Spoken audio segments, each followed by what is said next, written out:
السلام عليكم ورحمة الله وبركاته. ازيكم حبايبي؟ عاملين ايه؟ يا رب تكونوا بخير. هنعمل النهاردة تفريزات البصل. هيقعد معاكي للسنة للسنة، وهيوفر معاكي الوقت والمجهود ووقفتك في المطبخ. يلا نسمي ونصلي على الرسول عليه أفضل الصلاة والسلام، ونشوف الفيديو احنا هنعمل فيه ايه. رحت السوق كده، لقيت بصل كده صغير ب10، وفي ب15، وفي ب20. لقيت الراجل بتاع البصل بيقول البصل يا مدام هيتصدر، الحق اخد لك كمية كده حلوة وفرزيها، لأن البصل هيتصدر وهيبقى الكيلو ب50 جنيه. أنا أول ما سمعت 50 جنيه قلت لا ما بديهاش.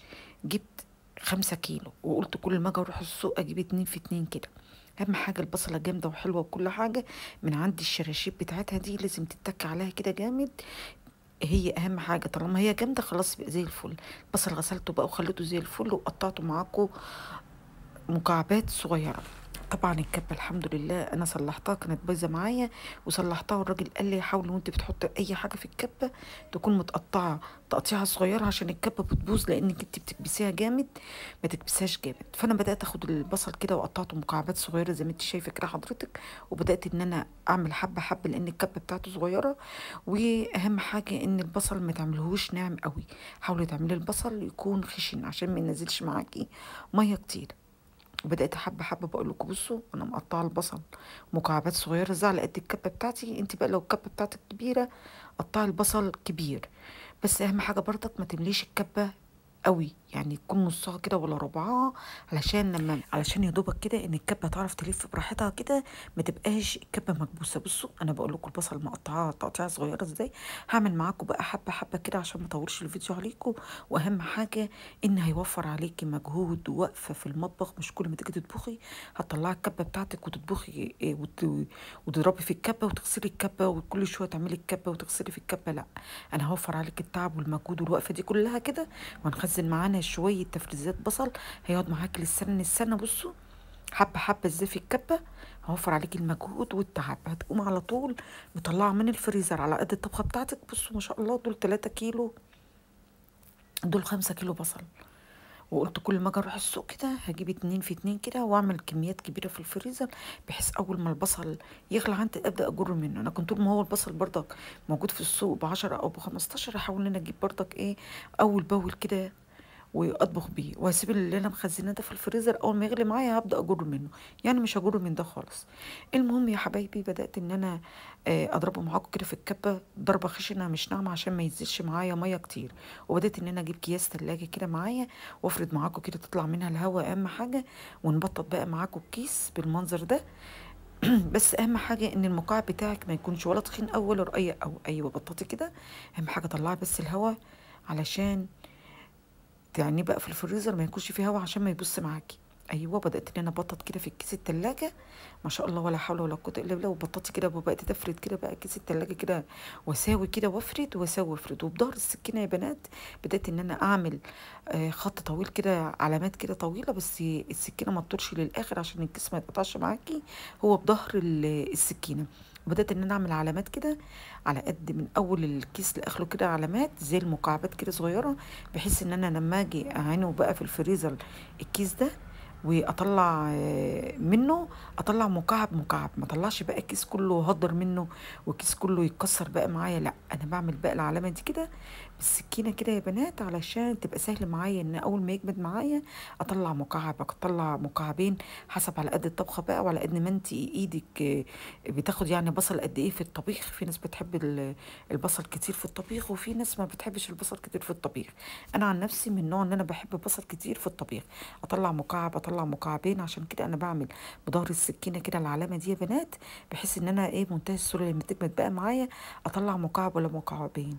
بصوا بسم الله ما شاء الله ولا حول ولا قوه الا بالله ازاي عملت 3 اكياس حلوين قوي قوي يا بنات، والكيس مليان ما شاء الله. بصوا المكعب ازاي بقول لكم من ظهر السكينه حلوة قوي قوي. الطريقة دي هتوفر عليك الوقفة والمجهود وغسيل في الكبة، وكل ما تيجي تطبخي تطلعي الكبة وتغسلي في الكبة. لا انا كده وفرت عليك تعيني بقى ده كله، وفي نفس الوقت الاسعار بتاعته لما تغلي هتبقى غالية معانا ب50 جنيه. لا انت بقى مفرزة بقى وعاينة وعاملة حسابك في الفريزر على قد الطبخة هتطلعي مكعب مكعبين. شوفي انت بقى بتحتاجي بصل قد ايه.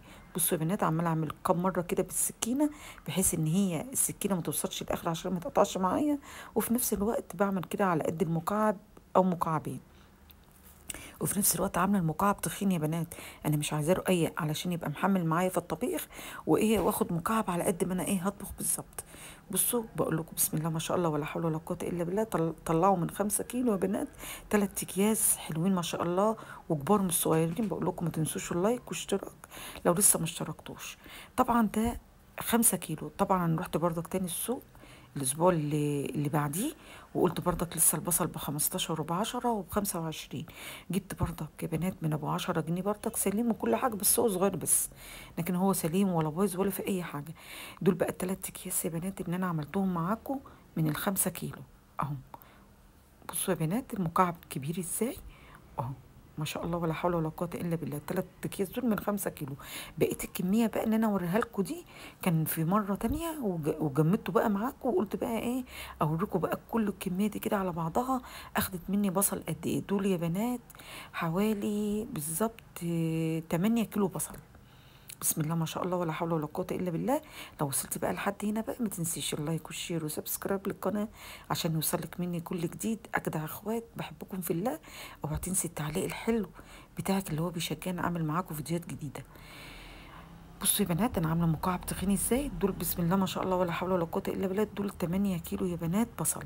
بصوا بقى لما انا فرستهم بقى، يعني انا عامله ال3 اكياس دولت في الفيديو اللي انا وريته لكم، والبقيه الكميه اللي انا بفرضها معاكم دول في الاطباق السودا دول يا بنات 5 كيلو.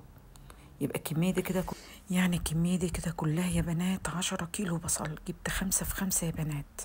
بصوا المكعب بقى لما جمد معايا، عشان انا مبططاه ولا رقيق قوي ولا خفيف قوي يعني ولا تخين قوي، طلع المكعب تخين. انا عايزاه كده، انا عايزه المكعب محمل، مش عايزه المكعب يكون رقيق، لا عايزه المكعب يكون يعني تخين كده، بحيث ان انا احط مكعب ولا 2 يا دوبك على قد الطبخه بتاعتي. انت بقى لو عايزه ترفعي المكعب اقل من كده وما تعملوش تخين، دي بقى حاجه ترجع لك. بس انا بحب البصل كتير في الطبيخ يا بنات، فانا عملته مكعب تخين كده يا دوبك. ممكن اخد يا دوبك مكعبين 2 حلوين قوي على قد الطبخه. يعني دول كل الكميه دي يا بنات بسم الله ما شاء الله ولا حول ولا قوه الا بالله 10 كيلو بصل. 5 في ال3 دول اللي انا فرستهم معاكم، والخمسه التانيين مره تانيه برضك اهو يا بنات. بصوا الكميه ما شاء الله ولا حول ولا قوه الا بالله. هيوفر عليكي بقى المجهود والوقفه والتعب بجد، بدل ما تقعدي تغسلي في الكبه وتعملي في الكبه. والكيسين الاتنين دول يا بنات كل واحده فيها كيلو. ايوه دول اللي انا بشاوركم عليه، ده كل واحده فيها كيلو. ممكن بقول لكم ما تنسوش تحطوا اللايك. اللي ورا دول بقى كل واحده فيها كيلو. اعمل منها مثلا فراخ في البصله، اعمل محشي، اعمل كميات كبيره فراخ محشيه بالبصل. اي حاجه يا بنات تبقى على طول الكميه بتاعتي كبيره، ما اضطرش بقى ان انا اخد من المكعبات دي. لا انا عملت كيسين الكبار دول على قد بقى ايوه اللي ورا هناك دول يا بنات، على قد محشي حشو فراخ في الصينيه، اي حاجه بتحتاج بصل كتير. الكيسين اللي هناك دول يا بنات خزنتهم معاكم كده مره واحده، عشان طبعا انتوا عارفين فراخ في الصينيه ولا فراخ محشيه ولا المحشي بيحب البصل الكتير. ايه رايكم بقى في التفريزات دي؟ بصراحه طريقه جهنميه ومن الوقت هتوفر عليكي المجهود من السنه للسنه. ما تنسيش اللايك والشير وسبسكرايب. السلام عليكم.